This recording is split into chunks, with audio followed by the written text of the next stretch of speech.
हम लोगों में से काफ़ी लोग ये बात जानते हैं कि पिछले साल लगभग एक यूसीसी करके एक बिल लाई थी गवर्नमेंट, जिसमें कि इंडिया के जो अलग अलग रिलीजन हैं वो सारे एक ही लॉ से गवर्न होंगे।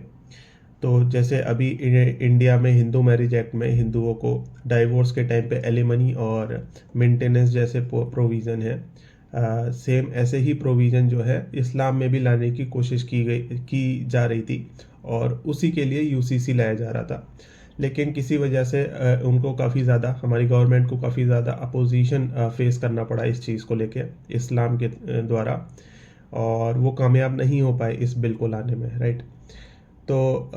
अब जैसे आज के टाइम में हम लोग देख रहे हैं हिंदू मैरिज एक्ट में ये जो संशोधन किए गए हैं, ये जो चेंजेस किए गए हैं, उसकी वजह से आज के टाइम में कितने ज़्यादा हिंदू परिवार टूट रहे हैं, राइट। और ये सब जीडीपी बढ़ाने के लिए किया जा रहा है, देश की जीडीपी बढ़ाने के लिए घरों को तोड़ा जा रहा है, हस्बैंड वाइफ के बीच में दरारें पैदा की जा रही हैं,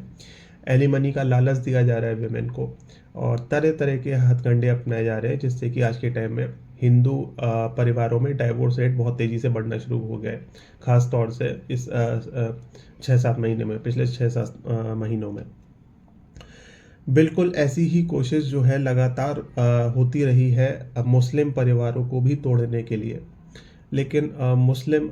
समाज जो है, मुस्लिम जो धर्मगुरु हैं वो काफ़ी मतलब विजिलेंट रहते हैं इस मामले में, और जैसे ही सरकार की तरफ से कोई ऐसा बिल लाने की कोशिश की जाती है, या फिर जुडिशरी के द्वारा किसी लॉ को इस तरीके से चेंज करने की कोशिश की जाती है जिससे कि इस्लाम को नुकसान पहुँचे, इस्लाम के परिवारों को नुकसान पहुँचे और इस्लाम में परिवार टूटे, तो उस केस में फिर वहाँ उनके धर्मगुरु आगे आ जाते हैं, उनका जो पर्सनल लॉ बोर्ड है वो आगे आ जाता है, और वो पूरी ताकत के साथ में उस चीज़ का अपोजिशन करता है, राइट। तो इसी वजह से ये लोग यूसीसी लाने में कामयाब नहीं हो पाए थे, और वही कारण है कि हिंदू परिवारों में आज के टाइम में एक्स्ट्रा मैरिटल अफेयर इतनी तेज़ी से बढ़े गए हैं, क्योंकि वेमेन को बेसिकली बहुत सारा मतलब पीछे से बरगलाया जा रहा है, उसको बेसिकली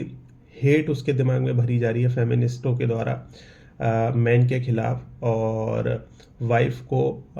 डाइवोर्स लेने के लिए लालच दिए जा रहे हैं अलग अलग तरीके के,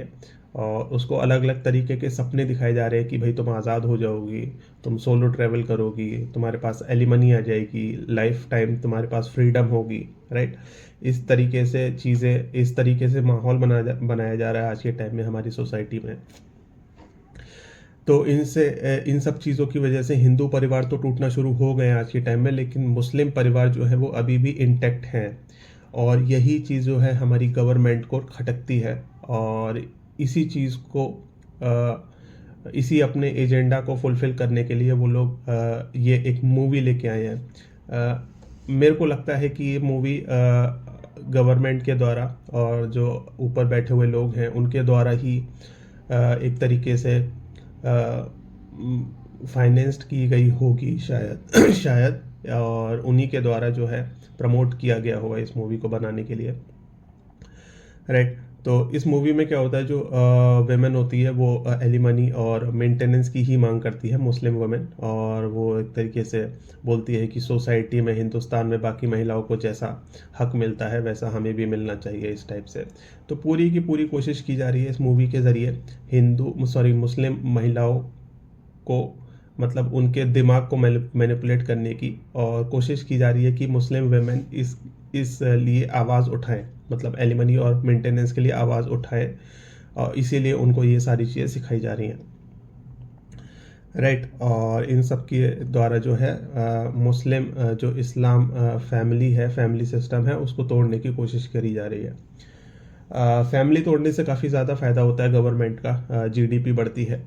कई लोगों की जेबें भरती हैं, जब केसेस चलते हैं 10-10 साल तो कई लोगों की जेबें भरती हैं, राइट। और ओवरऑल जो है गवर्नमेंट को काफ़ी फ़ायदा होता है, तो इसीलिए जो है ये सारी कोशिशें की जा रही हैं, और उसी लाइन में ये एक प्रोपेगेंडा फिल्म है हक,